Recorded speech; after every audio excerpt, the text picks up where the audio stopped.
Welcome back to the channel, everyone. In this video, we are in Paris, France to answer a simple question. Can you really skip the line to get into the Louvre? As many of you surely know, the Louvre is the world's most visited museum, with tens of thousands of people visiting daily. Fail to plan accordingly, and that can add up to a lot of wasted time waiting in line. Enter the tour guide, a company whose biggest selling point is their claim that if you book with them, you won't have to waste time by waiting in line. And I would hate for you to waste your valuable vacation time being stuck in a line like this.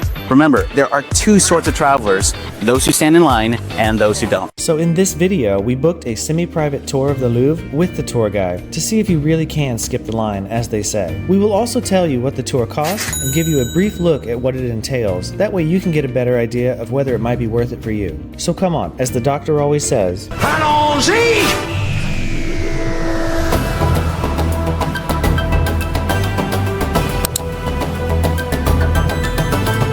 Our tour was originally scheduled to begin at 10:45 in the morning. Unfortunately, though we arrived 15 minutes early as instructed, our tour guide ran about 5 to 10 minutes late. And then the other couple on our tour seemed to have trouble confirming their reservations because they booked using a third-party site, meaning we lost another 15 to 20 minutes before the tour finally started. The reason we went with tour guide is because look at these lines already forming to get into the Louvre. And this is what we are trying to avoid. So let's see if we can do that with the tour guide. So the meeting point for the tour guide tours is here under the King Louis statue, which is right next to the pyramid itself.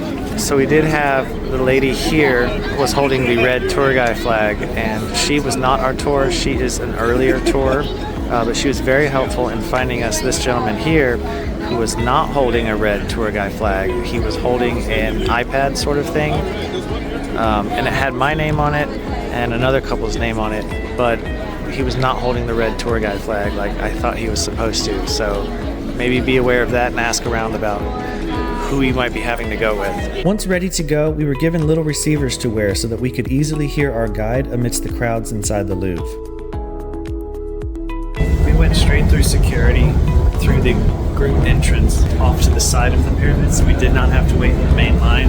But he did say it is sometimes a crapshoot, and it depends on who's working that day, and they might actually force you to go through the main line and wait for an hour or two. So I guess it's not a guarantee that booking the skip the line ticket actually gets you to skip the line, but this certainly seemed to help. After passing through security and entering the area beneath the glass pyramid, we made a pre-tour stop. So the first thing we did upon coming in is we came right over here for a bathroom break, as the bathrooms are just that way. And he's put his backpack away in the lockers. It sounded like on the headpiece that was in my ear. And so now we are waiting here to commence the tour.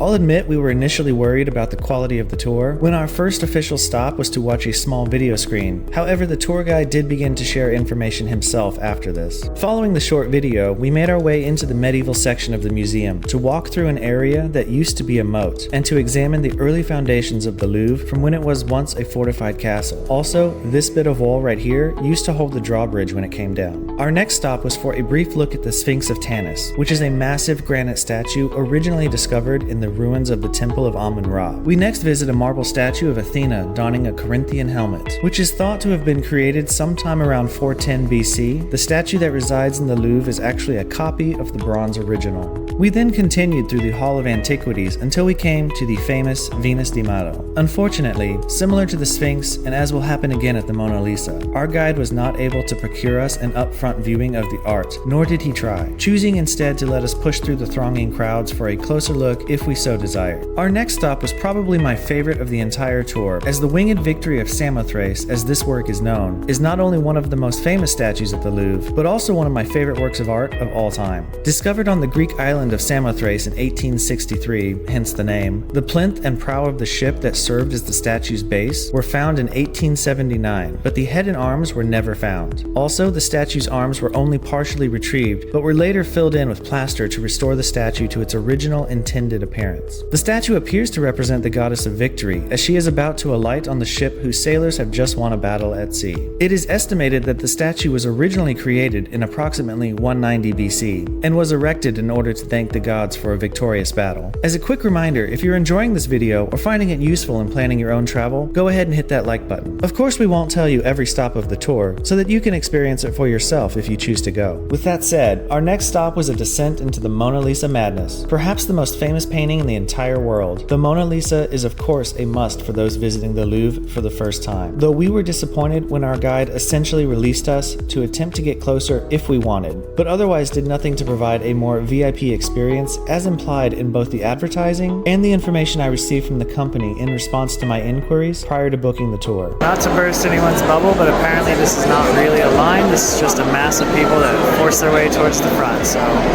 don't expect civility, it sounds like. Also a reminder to get here early because look at the lines over here. That's crazy sauce. We next stopped to see the Consecration of Napoleon, a painting by Jacques-Louis David, who happens to be another of my favorite artists. The painting depicts Napoleon having already been crowned in the process of crowning his wife, Josephine. The painting is not only large in that it is 32 feet long and 20 feet high, but also a work of political propaganda, showcasing Napoleon's power and legitimacy as emperor, as the painting intentionally removes the Pope from his typical position of power, thereby rendering him no more than a titled bystander. Finally, we ended our tour with the painting by Delacroix of liberty leading the people during the French Revolution. This was an amazing way to end our tour, as this painting is a well-known classic and provides guests with a much-needed background for their time in France. Following the end of our tour, we continued to explore the Louvre by ourselves, including Napoleon's apartments, and to see many of the amazing sculptures gathered in a central courtyard. That line back there wraps around and goes through security to get into the Louvre from the mall here. So this is like almost 3 o'clock in the day, so even that line, which I've heard is supposed to be the shorter line, can back way up, so be aware of that. Also, in case you're unaware, the library is actually their gift shop, so if you see signs for that and are looking for the gift shop, that's what that is. So what did this tour guide experience cost us? Just over $250. Overall, the tour was a nice experience, and we enjoyed listening to our tour guide talk about the myriad works of art. We found our guide to be pleasant company and enjoyed the information he shared. On the downside, however, is the fact that although the tour start was delayed, we did not receive that time back, as the guide said he had another tour starting almost immediately after ours. Ultimately, we think the positives for this tour is that it seems to get you into the Louvre without having to wait in a very long line, and that it ends inside the museum so that you can continue to explore the exhibits on your own. However, given our experience, we think this tour is slightly overpriced, especially as the claim that you can skip the line if you book with the tour guide sounds like it isn't a sure thing. But what do you think? Would you book with the tour guide? Have you before? Have you visited the Louvre? Let us know in the comments. If you enjoyed this video, subscribe now. As always, we look forward to seeing you in the next episode. So until next time.